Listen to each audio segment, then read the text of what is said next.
Station ಹೋಗೋದಿಲ್ಲ Shashidhara. So ಹಂಗೆ ಅದು ನನ್ನ ಕಂಪ್ಲೇಂಟ್ ಇದ್ರ ಬಗ್ಗೆ, ರಂಗಾಯಣದ ಬಗ್ಗೆ. ಇಲ್ಲೇ ನೀವು ಒಂದು 10,000 20,000 ಮಂದಿದು ಒಂದು ಲಿಸ್ಟ್ ಮಾಡಿರಿ, ಸಾಹಿತ್ಯಾಸಕ್ತರು ಯಾರ್ದಾರ ಅವ್ರಿಗೆ ಒಂದು SMS ಕಳಿಸೋದು, ಅಥವಾ ಅವ್ರಿಗೆ ವಾಟ್ಸಪ್ಪು ಅಥವಾ ಫೇಸ್ಬುಕ್ ಪ್ರಮೋಷನ್ ಇಂಥವೇನ್ರ ನೀವು ಮಾಡಿದ್ರಿ ಅಂತಂದ್ರೆ ನಮ್ದು ಇದು ಯಾವುದಕ್ಕೂ ಸಾಲೋದಿಲ್ಲ. ದೊಡ್ಡ ಪ್ರಮಾಣದ ಹಾಲ್ ಇದಕ್ಕೆ ಬೇಕಾಕೈತಿ. ದೊಡ್ಡ ಪ್ರಮಾಣದ ಹಾಲ್ದಾಗ ನಾವು ಕಾರ್ಯಕ್ರಮ ಮಾಡ್ಬೇಕಾಕೈತಿ. ಆ ಕೆಲಸ ಮುಂದಿನ ಕಾರ್ಯಕ್ರಮದೊಳಗೆ ಆಗ ಗೋಪಾಲಕೃಷ್ಣವ್ರು ನಿಮ್ಗೆ ಫಸ್ಟ್ ಅಸೈನ್ಮೆಂಟ್ ಇದೆ. ಸೊ ನೀವು ಇದನ್ನು ಮಾಡ್ಬೇಕಂತೇಳಿ ನಂದು ವಿನಂತಿ ನಿಮ್ಗೆ. ಸೊ ಅದಾತಂದ್ರೆ ಇಷ್ಟು ಒಳ್ಳೆಯ ಕಾರ್ಯಕ್ರಮ, ಇಷ್ಟು ಒಳ್ಳೆಯ ಡ್ರಾಮಾ, ಅದಕ್ಕೆ ಎಷ್ಟು ಎಫರ್ಟ್ ಈಗ ನಮ್ಮ ಎಲ್ಲ ಕಲಾವಿದರು ಹಾಕಿರ್ತಾರೆ, ಎಷ್ಟು ಎಫರ್ಟ್ ಅದನ್ನು ಟ್ರಾನ್ಸ್ಲೇಷನ್ ಮಾಡೋಕ್ಕಾಗಲಿ, ಅದನ್ನು ಇದು ಮಾಡೋಕ್ಕೆ ಡಾಕ್ಟರ್ ಶಶಿಧರ್ ಅಂತವ್ರು ಹಾಕಿರ್ತಾರೆ. ಅದ್ರದ್ದು ಪ್ರಯೋಜನ ಜನರಿಗೆ ಮುಟ್ಬೇಕು, ಮತ್ತು ಅವ್ರ ಕಲಾವಿದರಿಗೂ ಅಷ್ಟೇ ಖುಷಿ ಆಕೈತೆ ಅವಾಗ ಅಷ್ಟು ದೊಡ್ಡ ಕಾರ್ಯಕ್ರಮ ಆತಂದ್ರೆ. ಅದಕ್ಕೆ ಕಲಾವಿದರಿಗೂ ಒಂದು ನ್ಯಾಯ ಸಿಗಬೇಕು, ಆಮೇಲೆ ನಮ್ಮ ಧಾರವಾಡದ ಪ್ರೇಕ್ಷಕರಿಗೂ ನ್ಯಾಯ ಸಿಗ್ಬೇಕಂದ್ರೆ ಇಲ್ಲೇನು ಕೆಲಸ ಆಗತ್ತೈತಿ ಆ ಕೆಲಸದ ಪಬ್ಲಿಸಿಟಿ ಆಗಬೇಕು. ಪ್ರತಿಯೊಂದು ಕಾರ್ಯಕ್ರಮದ ವಿಷಯ ಹೆಚ್ಚು ಜನರಿಗೆ ಸಿಗಬೇಕು. ಇಲ್ಲಿ ಕಾರ್ಯಕ್ರಮ ಆದಮೇಲೆ ನೆಕ್ಸ್ಟ್ ಡೇ ಪೇಪರ್ದಾಗ ನೋಡ್ತೇವೆ. ನಾನು ಲಾಸ್ಟ್ ಟೈಮ್ ನನ್ನ ಕಡೆ ರಮೇಶ್ ಪರ್ವಿನಾಯ್ಕರವರು ಅಧ್ಯಕ್ಷರು ಬಂದಿದ್ದರು. ಅವ್ರಿಗೆ ಹೇಳಿದೆ, ನಾ ಈ ಕ್ಷೇತ್ರದ MLA, ನನಗೆ ಇನ್ವಿಟೇಷನ್ ಬರೋದಿಲ್ಲ. ಒಂದು ಕಾರ್ಯಕ್ರಮದ್ದು ನನಗೆ ಗೊತ್ತಿರೋದಿಲ್ಲ. ನಾನು ಪೇಪರ್ದಾಗ ನೋಡಿದ್ದು ನನಗೂ ಆರ್ಟು ಕಲಾ ಅಂದ್ರೆ ಭಾಳ ಸೇರ್ತೈತಿ. ನೆಕ್ಸ್ಟ್ ಡೇ ಬಂದ ಮೇಲೆ ನನಗೆ ಗೊತ್ತಾಕೈತಿ ಹೌದಪ್ಪ ಇಲ್ಲೊಂದು ಕಾರ್ಯಕ್ರಮ ಇತ್ತು ಅಂತೇಳಿ. ಆ ಟೈಪ್ ದಯಮಾಡಿ ಇನ್ಮೇಲೆ ಆಗ್ದಂಗೆ ರಮೇಶ್ ಅವ್ರು ನೀವು ಬೇರೆ ಎಲ್ಲ ದೃಷ್ಟಿಯಿಂದ ಇದು ಕೊಟ್ಟಿರಿ. ಇದು ಪಬ್ಲಿಸಿಟಿ ಬಗ್ಗೆನೂ ಕೂಡ ನೀವೆಲ್ಲರೂ ಕೆಲಸ ಮಾಡಿರಿ ಅಂತ ವಿನಂತಿ ಮಾಡಿಕೊಂಡು, ನಾವೆಲ್ಲರೂ ನಾಟಕ ನೋಡೋಕೆ ಬಂದೇವಿ, ಹಾಗಾಗಿ ಭಾಳ ಲಘುನ ನಾಟಕ ನೋಡೋಕೆ ಶುರು ಮಾಡೋಣ ಅಂತ ಕೇಳ್ಕೊಂಡು ನನ್ನ 4 ಮಾತು ಮುಗಿಸ್ತೀನಿ. ನಮಸ್ಕಾರ. ಸನ್ಮಾನ ಕಾರ್ಯಕ್ರಮ ಮೊದಲನೇದಾಗಿ ಲಕ್ಷ್ಮೀಬಾಯಿ ಹೆಣ್ಗಿಯವರಿಗೆ ಸನ್ಮಾನವನ್ನು ನೆರವೇರಿಸ್ಕೊಡ್ಬೇಕೆಂದು ವಿನಂತಿ ಮಾಡ್ಕೊಳ್ತೇನೆ. ಶಶಿಧರ್ ನರೇಂದ್ರ ಅವರಿಗೆ ಸನ್ಮಾನ ಕಾರ್ಯಕ್ರಮ.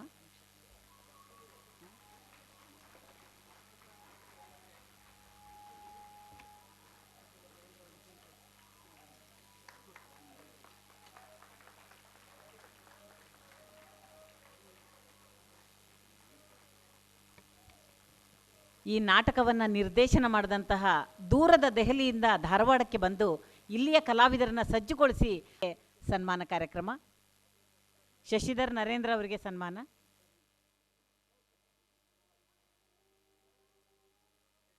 ನಾಟಕವನ್ನು ಕನ್ನಡಕ್ಕೆ ಅನುವಾದ ಮಾಡಿದ್ದಾರೆ. ಹಿಂದಿ ಮೂಲದ ಪದ್ಮಶ್ರೀ ದಯಪ್ರಕಾಶ್ ಸಿನ್ಹಾ ಅವರ ನಾಟಕವನ್ನು ಕನ್ನಡಕ್ಕೆ ಅನುವಾದ ಮಾಡಿದಂಥವರು ಡಾಕ್ಟರ್ ಶಶಿಧರ್ ನರೇಂದ್ರ ಅವರು. ಅವರಿಗೆ ಸನ್ಮಾನ ಕಾರ್ಯಕ್ರಮ. ಈ ನಾಟಕವನ್ನು ನಿರ್ದೇಶನ ಮಾಡಿದಂತಹ ಶ್ರೀಮತಿ ವೀಣಾ ಶರ್ಮಾ ಅವರಿಗೆ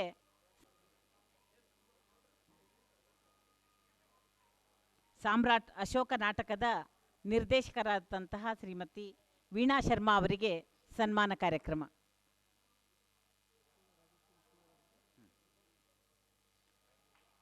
ಅದೇ ರೀತಿ ಧಾರವಾಡದ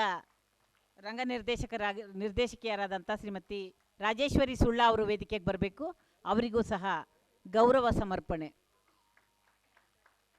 ರಾಜೇಶ್ವರಿ ಸುಳ್ಳ.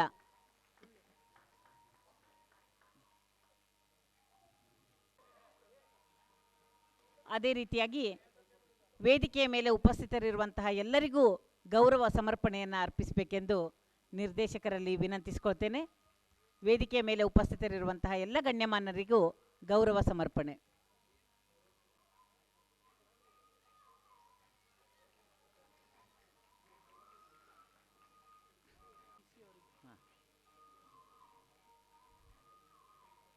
ಧಾರವಾಡ ಜಿಲ್ಲಾಧಿಕಾರಿಗಳಾದಂತಹ ನಿತೇಶ್ ಪಾಟೀಲ್, ರಂಗ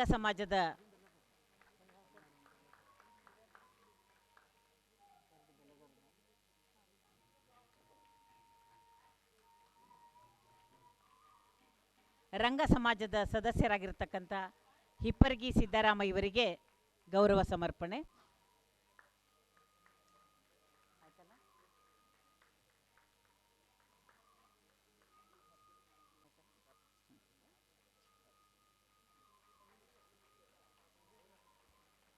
ವೇದಿಕೆಯ ಮೇಲಿರುವಂತಹ ಎಲ್ಲ ಗಣ್ಯಮಾನ್ಯರಿಗೆ ಧನ್ಯವಾದಗಳನ್ನ ಅರ್ಪಿಸ್ತಾ ಈಗ ಅಧ್ಯಕ್ಷೀಯ ಸಮಾರೋಪ ನುಡಿಗಳು.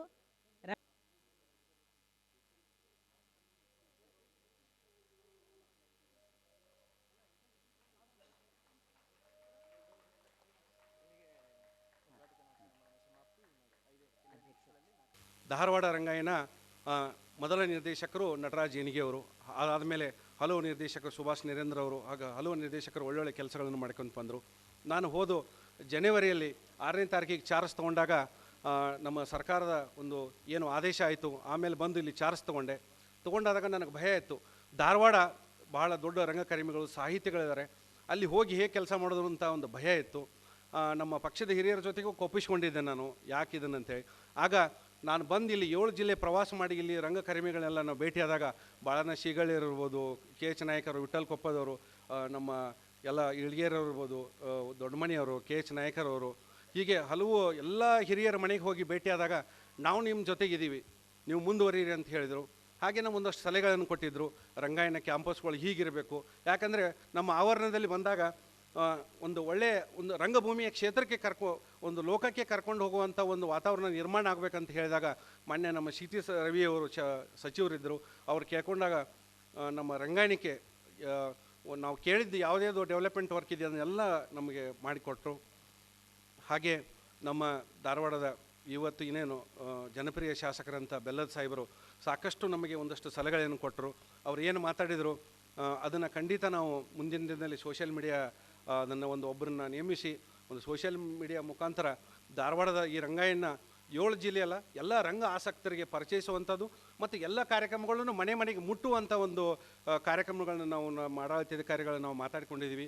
ಖಂಡಿತ ನಾವು ಮಾಡ್ತೀವಿ ಅಂತ ಹೇಳ್ತಾ, ಹಾಗೆ ಚಂದ್ರಕಾಂತ್ ಬೆಲ್ಲದ ಅಜ್ಜವರು ಹೇಳಿದರು, ಅವರು ಮೊದಲು ಚಾರ್ಜ್ ತೊಗೊಂಡಾಗ ಬಂದಾಗ ನಾನಿದ್ದೀನಿ, ಮುಂದೆ ಹೋಗಿ ನೀನು, ಎಲ್ಲ ನಮ್ಮ ರಂಗಕರ್ಮಿಗಳು, ನಮ್ಮ ಸಾಹಿತ್ಯಗಳು ನಿಮ್ಮ ಜೊತೆಗಿದ್ದಾರೆ ಅಂತ ಹೇಳಿದರು. ಅವರ ಆಶೀರ್ವಾದದಿಂದ ಹಲವು ಒಳ್ಳೊಳ್ಳೆ ಕಾರ್ಯಕ್ರಮಗಳನ್ನು ನಾವು ಮಾಡ್ತಾ ಬಂದೀವಿ. ಹಾಗೆ ಶಾಂತಾರಾಮ್ ಸಿದ್ದಿಜಿಯವರು ಹಿರಿಯ ರಂಗಕರ್ಮಿಗಳು ಸಾಕಷ್ಟು ವಿಚಾರಗಳನ್ನು ಹೇಳಿದರು. ಈ 7 ಜಿಲ್ಲೆ ವ್ಯಾಪ್ತಿಯಲ್ಲಿ ಬರುವಂಥ ಉತ್ತರ ಕನ್ನಡದ ನಮ್ಮ MLC ಅವರು ಸದಾ ಹೇಳ್ತಾ ಇದ್ದರು. ಆಗ ನಾವು ಗ್ಯಾಲರಿ ನೋಡೋಕ್ಕೆ ಹೋದಾಗ ರಂಗಾಯಣದಕ್ಕೆ ಏಳಿಗೆಯಾಗಿ ಏನೇನು ಡೆವಲಪ್ಮೆಂಟ್ ಇದ್ದರೂ ಏನೇ ಹೇಳಿ ನಾನು ನಿಮಗೆ ಫಂಡ್ ಕೊಡ್ತೀನಿ ಅಂತ ಹೇಳಿದರು. ಭಾಳ ಖುಷಿ ಆಯಿತು. ಹಾಗೆ ಈ ಸಾಮ್ರಾಟ್ ಅಶೋಕನ್ನು ಕನ್ನಡಕ್ಕೆ ಅನುವಾದ ಮಾಡಿದಂಥ ಡಾಕ್ಟರ್ ಶಶಿಧರ್ ನರೇಂದ್ರ ಅವರು ಈ ನಾಟಕ ತಯಾರಿಯಲ್ಲಿ ಹಗಲು ಶ್ರಮಿಸಿ ಒಳ್ಳೆಯ ಒಂದು ಅನುವಾದನ ಮಾಡಿದರು. ಹಾಗೆ ದೆಹಲಿಯಿಂದ ನಮ್ಮೂರಿನವರು ದೆಹಲಿಯಲ್ಲಿ ಸೆಟಲ್ ಆಗಿದ್ದಾರೆ, ವೀಣಾ ಶರ್ಮಾ ಅವರು ಈ ಸಾಮ್ರಾಟ್ ಅಶೋಕನ್ನು ನಾವೆಲ್ಲರೂ ಕೂತ್ಕೊಂಡು ಚರ್ಚೆ ಮಾಡಿದಾಗ ಜಯಪ್ರಕಾಶ್ ಸಿನ್ಹಾ ಅವರ ಒಂದು IPS ನಿವೃತ್ತ ಅಧಿಕಾರಿಗಳು ಅವರು ಬರೆದಿರುವಂಥ ಈ ನಾಟಕವನ್ನು ತಗೊಳ್ಳು ಅಂತೇಳಿ ಎಲ್ಲ ಹಿರಿಯ ರಂಗಕರ್ಮಿಗಳ ಜೊತೆಗೆ ಚರ್ಚೆ ಮಾಡಿದಾಗ ನಾವು ಈ ನಾಟಕ ತಗೊಳ್ಳು ಅಂತೇಳಿ ಶಶಿಧರ್ ನರೇಂದ್ರ ಅವರು, ನಮ್ಮ ಸಿದ್ದರಾಮ ಹಿಪ್ಪರಿಗೆ ಅವರು ಹೇಳಿದರು. ಈ ಥರ ಎಲ್ಲ ರಂಗಕರ್ಮಿಗಳ ಜೊತೆಗೆಲ್ಲ ನಾವು ಚರ್ಚೆ ಮಾಡಿದ್ದೀವಿ. ಹಾಗೆ ತಗೊಂಡು ಈ ನಾಟಕವನ್ನು ತಗೊಂಡು ಪ್ರದರ್ಶನ ಏನು ಅವತ್ತು ಪ್ರೊಡಕ್ಷನ್ ಸ್ಟಾರ್ಟ್ ಆದಾಗಿಂದ ವೀಣಾ ಶರ್ಮಾ ಅವರು ಎಲ್ಲರೂ ಹಗಲಿರುಳು ಶ್ರಮಿಸಿದ್ದಾರೆ. ಅದಕ್ಕಾಗಿ ಧಾರವಾಡ ರಂಗಾಯಣ ಇದು ಸರ್ಕಾರಿ ಸಂಸ್ಥೆ, ನಮಗೇನು ಸಂಬಂಧ ಇಲ್ಲ ಅಂತ ಅನ್ನಕ್ಕೆ ಹೋಗಬೇಡಿ. ದಯವಿಟ್ಟು ಧಾರವಾಡ ರಂಗಾಯಣ ನಿಮ್ಮ ಆಸ್ತಿ, ನಿಮ್ಮ ಸಂಸ್ಥೆ, ಸರ್ಕಾರದ ಸಾರ್ವಜನಿಕರ ಸಂಸ್ಥೆ ಇದು. ಇಲ್ಲಿ ಒಳ್ಳೊಳ್ಳೆಯ ನಿರ್ದೇಶಕರು ಕೆಲಸ ಮಾಡ್ಕೊಂಡು ಬಂದಿದ್ದಾರೆ. ನಾನೊಬ್ಬ ಇಲ್ಲಿ ಸಣ್ಣ ಯುವ ರಂಗ ಕಲಾವಿದ. ಇಲ್ಲಿ ಒಂದು ಒಳ್ಳೆಯ ನಿಮ್ಮ ಸಲಹೆ ಮೇರೆಗೆ ಒಳ್ಳೊಳ್ಳೆ ಕೆಲಸವನ್ನು ನಾನು ಮಾಡ್ತೀನಿ ಅಂತ ಹೇಳ್ತಾ, ಮತ್ತು ನಾನು ಬಂದಾದಮೇಲೆ ಇಲ್ಲಿ ಪ್ರತಿ ವಾರಾಂತ್ಯ ನಾಟಕವನ್ನು ಶುರು ಮಾಡಿದ್ದೀವಿ. ಒಳ್ಳೊಳ್ಳೆ ನಾಟಕಗಳನ್ನು ಹೊರಗಡೆ ಇದ್ದಂಥ ಹವ್ಯಾಸಿ ರಂಗಭೂಮಿ ಕಲಾವಿದರಿಗೂ ಕರೆದು ಈ ವೇದಿಕೆಯನ್ನು ಕೊಡ್ತಾ ಇದ್ದೀವಿ. ಹಾಗೆ ನಮ್ಮ ರೆಪೆಟ್ರಿ ಕಲಾವಿದರನ್ನು ಇಲ್ಲಿ ವೇದಿಕೆಯನ್ನು ನಾಟಕ ಪ್ರದರ್ಶನ ಮಾಡ್ತಾ ಇದ್ದೀವಿ. ದಯವಿಟ್ಟು ನೀವೆಲ್ಲರೂ ಪ್ರತಿ ಭಾನುವಾರ ಈ ರಂಗಾಯಣ ಕ್ಯಾಂಪಸ್ಗೆ ಬಂದು ಇಲ್ಲಿ ನಾಟಕವನ್ನು ನೋಡಬೇಕಂತ ಹೇಳ್ತಾ, ಮತ್ತು ಜನವರಿ 1st ವೀಕು ಏನು ಭಾನುವಾರ ಬರುತ್ತೆ ನಮ್ಮ ವಾರಾಂತ್ಯ ನಾಟಕ ಸ್ಟಾರ್ಟ್ ಆಗತ್ತೆ ಅಂತ ಹೇಳ್ತಾ, ಸಾಕಷ್ಟು ಒಳ್ಳೊಳ್ಳೆ ಕೆಲಸಗಳನ್ನು ನಾವು ಬಂದಾಗಿಂದ ರಂಗಧ್ವನಿಯನ್ನು ಮಾಡೋಕ್ಕೆ ಶುರು ಮಾಡಿದ್ದೀವಿ. ಕೋವಿಡ್ ಕಾರಣಾಂತರ ನಾವು ಮಾಡೋಕ್ಕಾಗಲಿಲ್ಲ. ಇವತ್ತಿಗಿಂದ ನಮ್ಮ ರಂಗಾಯಣದಲ್ಲಿ ಒಂದು ಏನು ರಂಗಭೂಮಿಯ ಒಂದು ಕಾರ್ಯಕ್ರಮಗಳು ಸ್ಟಾರ್ಟ್ ಆಗಿದೆ. ಇಲ್ಲಿಂದ ಹಿರಿಯ ಏನು ನಮ್ಮ ಲಕ್ಷ್ಮೀಬಾಯಿ ಅಮ್ಮಾದಾರು ಅವರಿಂದ ಇಲ್ಲಿ ಶುರುವಾಗಿದೆ. ಒಳ್ಳೊಳ್ಳೆ ಕಾರ್ಯಕ್ರಮ ಮಾಡ್ತೀವಿ. ದಯವಿಟ್ಟು ಬನ್ನಿ, ರಂಗಾಯಣ ನಿಮ್ಮದು ಅಂತ ಹೇಳ್ತಾ, ಮತ್ತೊಂದು ಖುಷಿ ವಿಚಾರ ಏನಂದರೆ, ಇವತ್ತು ನಮ್ಮ ಜನಪ್ರಿಯ ಶಾಸಕರು ಜಗದೀಶ್ ಶೆಟ್ಟರ್ ಇರ್ಬೋದು, CM ಅವ್ರ ಜೊತೆ ಗಮನಕ್ಕಿಟ್ಟು ಇಲ್ಲಿಯ ರಂಗಕರ್ಮಿಗಳೆಲ್ಲ, ನಮ್ಮ ಬಾಲ ವಿಕಾಸ ಅಕಾಡೆಮಿಯ ಹಳೆ ನಿರ್ದೇಶಕರು ಎಲ್ಲ ಹಿರಿಯರು ಕೂತ್ಕೊಂಡು ಚರ್ಚೆ ಮಾಡಿದ್ದು. ನಟರಾಜ್ ಏನಿಗೆ ಅವರು ಒಂದು ಕನಸಿತ್ತು, ಮಹಾರಾಷ್ಟ್ರದಲ್ಲಿ ಜಾನಕ ರಾಜ ಅಂತೇಳಿ ಶಿವಾಜಿ ಮಹಾರಾಜ ಒಂದು ದೊಡ್ಡ ನಾಟಕ ಮಾಡಿದರು. ಅದರಲ್ಲಿ ಸಾವಿರಾರು ಜನ ಕಲಾವಿದರು, ಆಣೆ ಒಂಟೆಲ್ಲ ಬರ್ತಿತ್ತು. ಆ ನಾಟಕವನ್ನು ಧಾರವಾಡ ರಂಗಾಯಣದಲ್ಲಿ ಮಾಡಬೇಕಂತ ನಟರಾಜ್ ಏನಿಗೆ ಅವರ ಕನಸಿತ್ತು. ಆ ಕನಸನ್ನು ನೆನಸು ಮಾಡೋಕ್ಕೆ ಇವತ್ತು ಎಲ್ಲ ರಂಗಕರ್ಮಿಗಳು, ಸಾಹಿತಿಗಳು ಮಾಡೋಣ ಅಂತ ಹೇಳಿದಾಗ, ಮೊನ್ನೆ ನಮ್ಮ ರಂಗ ಸಮಾಜದ ಸಭೆಯಲ್ಲಿ ನಾವು ನಮ್ಮ ಪ್ರಿನ್ಸಿಪಾಲ್ ಸೆಕ್ರೆಟರಿ ಅಂತ ರಶ್ಮಿ ಮೇಡಮ್ ಅವರು ಗ್ರೀನ್ ಸಿಗ್ನಲ್ ಕೊಟ್ಟಿದ್ದಾರೆ. ಧಾರವಾಡ ರಂಗಾಯಣದಲ್ಲಿ ಕಿತ್ತೂರು ರಾಣಿ ಚೆನ್ನಮ್ಮ, ಸಂಗೊಳ್ಳಿ ರಾಯಣ್ಣನ ಆ ಮಾದರಿಯಲ್ಲಿ ಸಾವಿರಾರು ಜನ ಕಲಾವಿದರು ಉಳ್ಳುವಂಥ ದೊಡ್ಡ ನಾಟಕವನ್ನು ನಮ್ಮ ಧಾರವಾಡ ರಂಗಾಯಣದಿಂದ ಮಾಡುವಂಥ ಪ್ರಯತ್ನ ನಾವು ಮಾಡ್ತಾಯಿದ್ದೀವಿ. ಅದಕ್ಕೆ ನಮಗೆ ಸಹಕಾರ ಮಾನ್ಯ ಜನಪ್ರಿಯ ಶಾಸಕರಂತ ಅರವಿಂದ್ ಬೆಲ್ಲದವರು, ಇರಾನ್ ಜಡಿ ಅವರು, ನಮ್ಮ MLC ಅಂತ ಶಾಂತಾರಾಮ್ ಸಿದ್ದಿ ಅವರ ಒಂದು ಸಹಕಾರ ಬೇಕಂತ ಹೇಳ್ತಾ, ದಯವಿಟ್ಟು ಮತ್ತೊಮ್ಮೆ ನಿಮಗೆ ನಾನು ಕೈ ಮುಗಿದು ಕೇಳ್ತೀನಿ, ಧಾರವಾಡ ರಂಗಾಯಣ ನಿಮ್ಮದು. ಇಲ್ಲಿ ಒಳ್ಳೊಳ್ಳೆ ಕಾರ್ಯಕ್ರಮ, ಒಳ್ಳೊಳ್ಳೆ ಕೆಲಸ ಕಾರ್ಯಕ್ರಮಗಳು ಆಗ್ತಾ ಇರುತ್ತೆ, ಸಾಂಸ್ಕೃತಿಕ ಕಾರ್ಯಕ್ರಮಗಳು ಆಗ್ತಾ ಇರುತ್ತೆ. ಇಲ್ಲಿ ಒಂದು ಕ್ಯಾಂಟೀನೂ ಮಾಡಿದ್ದೀವಿ, ಲೈಬ್ರರಿ ಇದೆ. ಬನ್ನಿ ಧಾರವಾಡ ರಂಗಾಯಣದಲ್ಲಿ ತಾವು ದಯವಿಟ್ಟು ನಾವು ನಿಮ್ಮ ಜೊತೆಗಿದ್ದೀವಿ ಅಂಥೇಳಿ, ತಾವು ನಮ್ಮ ರಂಗಾಯಣ ಅಂಥೇಳಿ ಆ ಭಾವನೆಯಿಂದ ನಾಳಿಂದ ಬನ್ನಿ ಅಂತ ಹೇಳ್ತಾ, ಈ ಸಾಮ್ರಾಟ ಅಶೋಕ ಎಲ್ಲ ಕಲಾವಿದರು ಹಗಲಿರುಳು ಶ್ರಮ ವಹಿಸಿ, ಎಲ್ಲ ಟೆಕ್ನಿಷಿಯನ್ನು, ನಮ್ಮ ರಂಗಾಯಣದ ಸಿಬ್ಬಂದಿಗಳು, ಆರ್ಟಿಸ್ಟ್ಗಳು ಜೊತೆಗಿದ್ದು ಹಗಲಿರುಳು ಶ್ರಮಿಸಿ ಈ ನಾಟಕವನ್ನು ಮಾಡಿದ್ದಾರೆ. ದಯವಿಟ್ಟು ಎಲ್ಲರೂ ಮುಗಿಯುವವರೆಗೂ ಈ ನಾಟಕವನ್ನು ನೋಡ್ರಿ ಅಂತ ಹೇಳ್ತಾ, ಮತ್ತೊಂದು ವಿಷಯ ಏನಂದರೆ, ನಮ್ಮ ಜಿಲ್ಲಾಧಿಕಾರಿಗಳಿಗೆ ವಿಶೇಷ ಕೃತಜ್ಞತೆಗಳು ಹೇಳಬೇಕು. ಹಳೆಯ ಆಡಳಿತಾಧಿಕಾರಿಗಳು ಒಳ್ಳೆ ನಮಗೆ ಸಾಥ್ ಕೊಟ್ಟಿದ್ದರು. ಅವರು ಬೇರೆ ಚಾರ್ಜ್ಗಳಿಂದ ಹೋದ್ಮೇಲೆ ನಮ್ಗೆ ನಿತೀಶ್ ಸರು ಒಂದು ಒಳ್ಳೆ ಆಡಳಿತಾಧಿಕಾರಿ ಗೋಪಾಲಕೃಷ್ಣ ಅವ್ರನ್ನ ಕೊಟ್ಟಿದ್ದಾರೆ. ಅವರು IAS ಆಫೀಸರು. ಎಷ್ಟೇ ಬ್ಯುಸಿ ಇದ್ದರೂ ಆ ಟೈಮನ್ನು ಬದಿಗಿಟ್ಟು ನಮ್ಮ ರಂಗಾಯಣದ ಬಗ್ಗೆ, ಕಲ್ಚರ್ ಬಗ್ಗೆ, ರಂಗಾಯಣ ಹೀಗಾಗಬೇಕು, ಈ ಕಾರ್ಯಕ್ರಮ ಆಗ್ಬೇಕಂತೇಳಿ ನಮ್ಮ ಜೊತೆಗಿದ್ದಂಥ ಗೋಪಾಲಕೃಷ್ಣ ಅವರು ಜೊತೆಗಿದ್ದು ಈ ನಾಟಕವನ್ನು ಒಳ್ಳೆಯ ಒಂದು ಕಷ್ಟಪಟ್ಟು ತಯಾರಿ ಮಾಡಿದ್ದೀವಿ. ನೀವೆಲ್ಲರೂ ನೋಡ್ರಿ ಅಂತ ಹೇಳ್ತಾ, ಇಲ್ಲಿ ಬಂದಿರುವಂಥ ಎಲ್ಲ ರಂಗಕರ್ಮಿಗಳಿಗೆ, ಸಾಹಿತ್ಯಗಳಿಗೆ, ಪ್ರಕಾಶನ ಹುಡುಕೇರಿ ಅಂತೂ ಹಲವಾರು ಹಿರಿಯರು ಇದ್ದಾರೆ, ಇಲ್ಲಿ ಎಲ್ಲ ಹೆಸರುಗಳು ತೊಗೊಂಡ್ರೆ ಆಗುತ್ತೆ. ಎಲ್ಲರಿಗೂ ಮತ್ತೊಮ್ಮೆ ನಾನು ಅಭಿನಂದನೆ ಹೇಳಿ ನನ್ನ ಮಾತು ಮುಗಿಸ್ತೀನಿ. ರಂಗಾಯಣದ ಬಗ್ಗೆ ಕಳಕಳಿಯಿಂದ ಮಾತನಾಡಿದಂತಹ ಮಾನ್ಯ ನಿರ್ದೇಶಕರಿಗೆ ಧನ್ಯವಾದಗಳು. ಈಗ ಅವರಿವರೆನ್ನದೇ ವೇದಿಕೆಯ ಮೇಲೆ ಉದ್ಘಾಟನೆಗೆ ಆಗಮಿಸಿದಂಥವರು ಹಾಗೂ ವಿಶೇಷ ಆಮಂತ್ರಿತರಾಗಿ ಆಗಮಿಸಿದಂಥವರು ಮತ್ತು ಮಾನ್ಯ ಶಾಸಕರು ಎಲ್ಲ ಹಿರಿಯರಿಗೂ ಸಹ ಒಂದೇ ಮಾತಿನಲ್ಲಿ ವಂದನೆಗಳನ್ನು ಅರ್ಪಿಸ್ತಾ ಇದ್ದೇನೆ. ಮತ್ತು ವೇದಿಕೆಯ ಮುಂಭಾಗದಲ್ಲಿದ್ದಂಥ ಎಲ್ಲ ಪತ್ರಕರ್ತ ಮಿತ್ರರಿಗೂ ಮತ್ತು ಹಿರಿಯರು, ಅನೇಕ ಹಿರಿಯರು ಇವತ್ತಿನ ದಿವಸ ಈ ಕಾರ್ಯಕ್ರಮಕ್ಕೆ ಸಾಕ್ಷಿಯಾಗಿದ್ದೀರಿ. ಎಲ್ಲರಿಗೂ ಸಹ ವಂದನೆಗಳನ್ನು ಸಲ್ಲಿಸ್ತಾ ಈಗ ವೇದಿಕೆಯ ಕಾರ್ಯಕ್ರಮವನ್ನು ವಿರಾಮಗೊಳಿಸಿ ಈಗ ನಾಟಕ ಪ್ರದರ್ಶನ ಆಗ್ತಾ ಇದೆ. ಸಾಮ್ರಾಟ್ ಅಶೋಕ.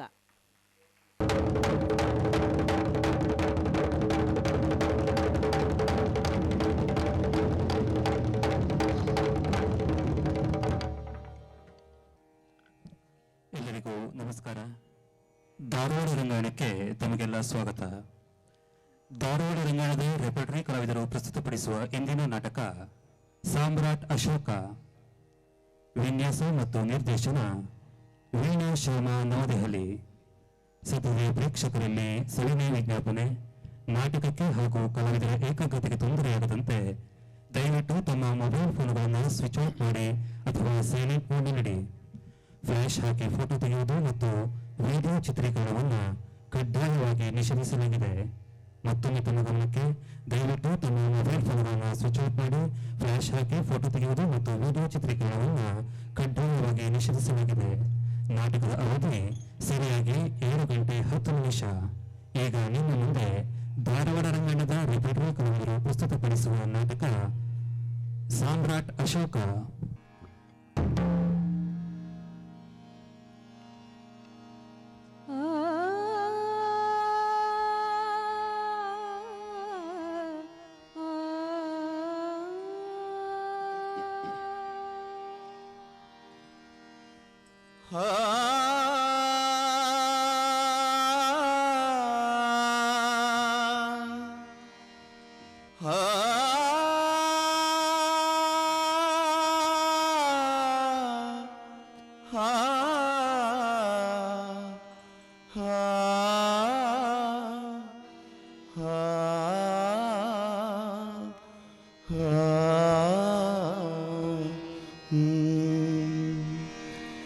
बुद्धं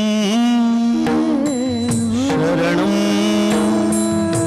गच्छामि,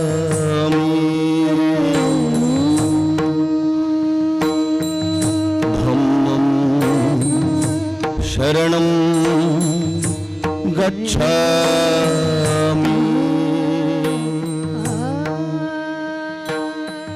संघं शरणं गच्छामि,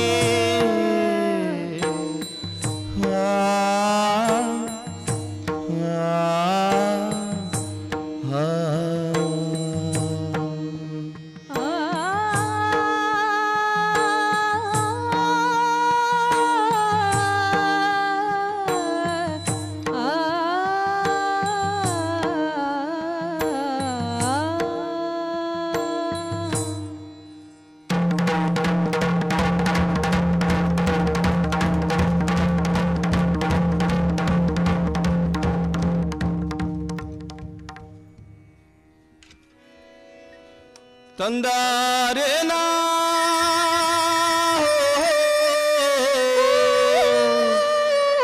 ತಂದಾರೇನ ನಾನನ ತಂದಾರೇನಾರನ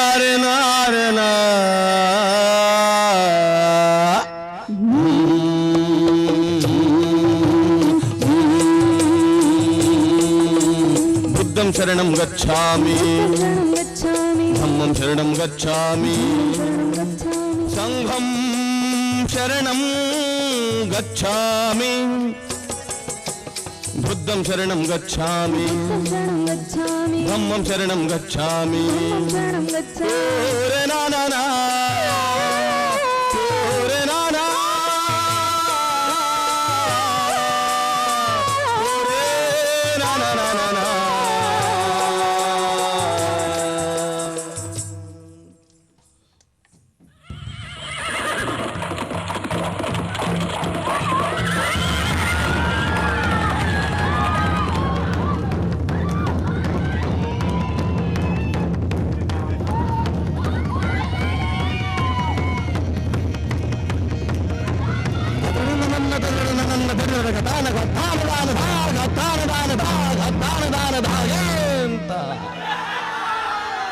कोधं जहे विप्पजेहस्यमानं संयोजनं सब्बमत्तिक्कमेय तं नामरूपस्मि मसज्जमानम् अकिंचनं नानु पतन्तिं दुःख नानु पतन्ति दुःख नानु पतन्ति दुःख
ಮಕ್ಕಳಾದ ಮಹಿಂದ ಮತ್ತು ಸಂಘಮಿತ್ರರು ಕುಶಲವೋ?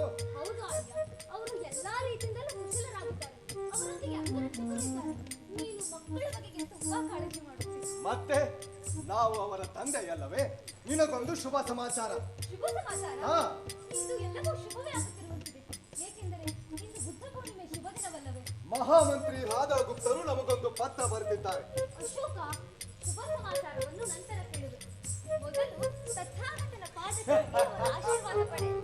ದೇವಿ, ನಿನಗೆ ಗೊತ್ತೇ ಇದೆ ನಾವು ನಾಸ್ತಿಕರು, ಶಾಕ್ಯ ಮುನಿಯ ಉಪಾಸಕರಲ್ಲವೆಂದು. ಆದರೂ ನಿನ್ನ ಆಜ್ಞೆಯನ್ನು ಪಾಲಿಸುತ್ತೇವೆ.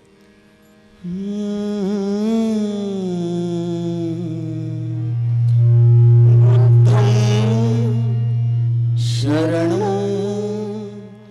ಗಚ್ಛಾಮಿ.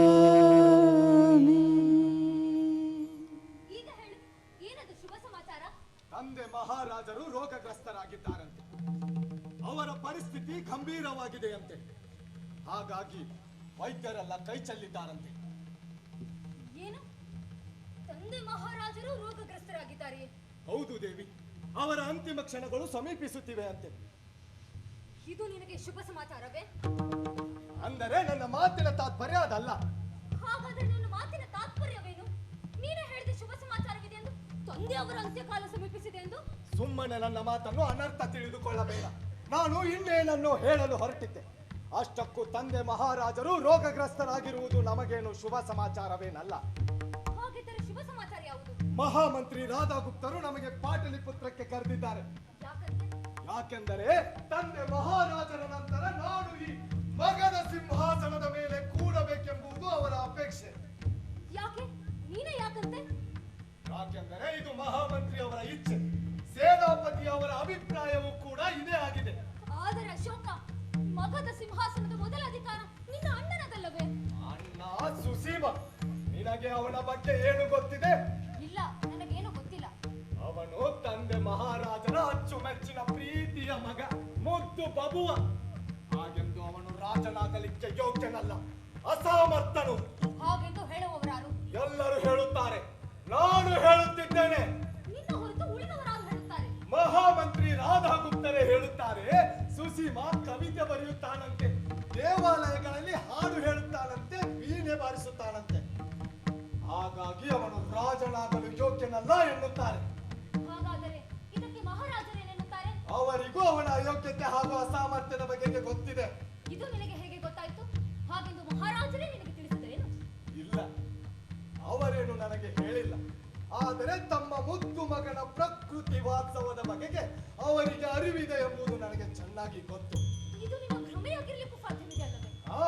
ಗಾಂಧಾರದ ಮೇಲೆ ಪಸ್ತೂರರ ಆಕ್ರಮಣವನ್ನು ಹತ್ತಿಕ್ಕಲು ಸೇನಾಪತಿಗಳು ಸಭೆಯಲ್ಲಿ ಸುಸೀಮನನ್ನು ಸೂಚಿಸಿದರು. ಸುಸೀಮನು ದೇಶದ ಯುವರಾಜ, ಮುಂದೆ ಮಗಧದ ಸಿಂಹಾಸನವನ್ನು ಏರುವವನು. ಅವನು ಬಲಿಷ್ಠ ಪಸ್ತೂರರ ಜೊತೆಗೆ ಯುದ್ಧ ಮಾಡಿದರೆ ಒಳ್ಳೆಯ ತರಬೇತಿ ಹಾಗೂ ಅನುಭವ ಸಿಗುವುದೆಂದು ಸೂಚಿಸಿದರು. ಆದರೆ ತಂದೆ ಮಹಾರಾಜರು ಸೇನಾಪತಿಯವರ ಸಲಹೆಯನ್ನೇ ತಳ್ಳಿ ಹಾಕಿದರು. ಯಾಕೆ? ಯಾಕೆಂದರೆ ಬಲಿಷ್ಠ ಪಸ್ತೂನರು ಭಯಂಕರ ಕ್ರೂರ ಸ್ವಭಾವದವರು. ಅವರ ಜೊತೆಗಿನ ಯುದ್ಧವು ತುಂಬಾ ಭೀಷಣವಾದದ್ದು. ಅಲ್ಲದೆ ಸುಸೀಮಾ ದೇಶದ ಯುವರಾಜ, ಹಾಗಾಗಿ ಅವಳ ಜೀವ ತುಂಬಾ ಅಮೂಲ್ಯವಾದದ್ದು. ಅವಳನ್ನು ಯಾವ ಸಂಕಷ್ಟಕ್ಕೂ ದೂಡಲಾಗುವುದಿಲ್ಲವೆಂದು ಹೇಳಿ ಅವಳ ಸ್ಥಾನಕ್ಕೆ ನನ್ನನ್ನು ಗಾಂಧಾರಕ್ಕೆ ಕಳಿಸಿದರು. ಅದು ಒಳ್ಳೆಯದೇ ಆಯಿತಲ್ಲವೇ? ಪಸ್ತೂರರನ್ನು ಸೋಲಿಸದೆ ನಿನಗೆ ದೇಶ ಹಾಗೂ ಹೊರ ರಾಜ್ಯಗಳಲ್ಲೂ ಕೂಡ ಜನಪ್ರಿಯವಾಗುವ ಅವಕಾಶ ಲಭಿಸಿತು. ಸುಸೀಮಾ ದೇಶದ ಯುವರಾಜ, ಹಾಗಾಗಿ ಅವಳ ಜೀವ ಅಮೂಲ್ಯವಾದದ್ದು. ಆದರೆ ನಮ್ಮ ಜೀವ, ಅದಕ್ಕೆ ಯಾವ ಬೆಲೆಯೂ ಇಲ್ಲವೇ? ಹಾಗೆಂದು ಯಾವ ಸಂಕಷ್ಟಕ್ಕೂ ದೂಡಬಹುದೇ? ಯಾವ ತಂದೆಯೂ ತನ್ನ ಮಕ್ಕಳ ಜೀವನ ಸಂಕಟಕ್ಕೆ ದೂಡಲು ಇಚ್ಛಿಸುವುದಿಲ್ಲ. ಅದು ಕೇವಲ ಬಾಯಿ ಮಾತಿಗಷ್ಟೇ ದೇವಿ. ಅವರು ನಿನ್ನ ಯೋಗ್ಯತೆಗೆ ತಕ್ಕದಾದ ಸನ್ಮಾನ ಮಾಡಿದ್ದಾರೆಂದೆ. ಅವರು ನಮ್ಮನ್ನು ಉಪಕರಿಸಿದ್ದಾರೆ. ಛೇ ಛೇ ಛೇ, ಹೀಗೆ ಮಾತಾಡುವಿ? ಯಾವ ತಂದೆಯಾದರೂ ಮಕ್ಕಳ ಬಗೆಗೆ ಉಪಕಾರ ಮಾಡಲು ಸಾಧ್ಯವೇ? ಆದರೆ ಅವರು ನನ್ನ ಜೊತೆ ನಡೆದುಕೊಂಡರಲ್ಲವೇ?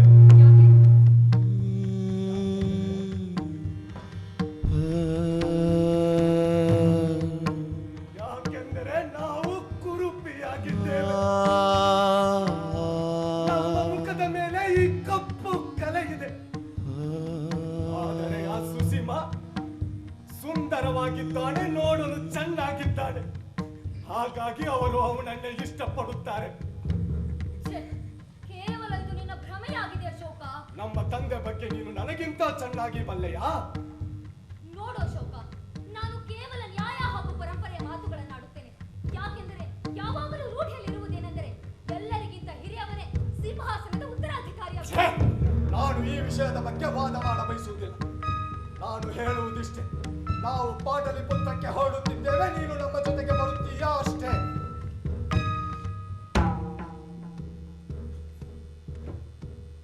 ಈ ವಿಷಯವಾಗಿ ನಾನು ಯಾವ ನಿರ್ಣಯವನ್ನು ತೆಗೆದುಕೊಂಡಿಲ್ಲ. ನಾನು ನಿರ್ಣಯವನ್ನು ತೆಗೆದುಕೊಂಡಿದ್ದೇನೆ.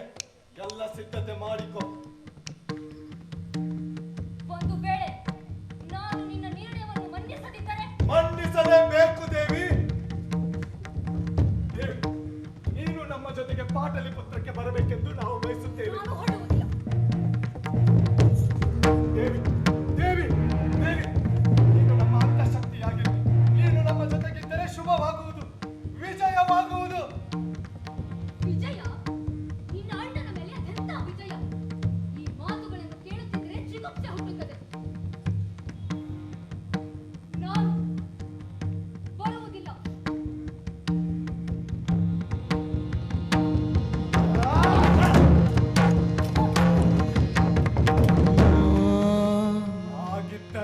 ಬೇಡ.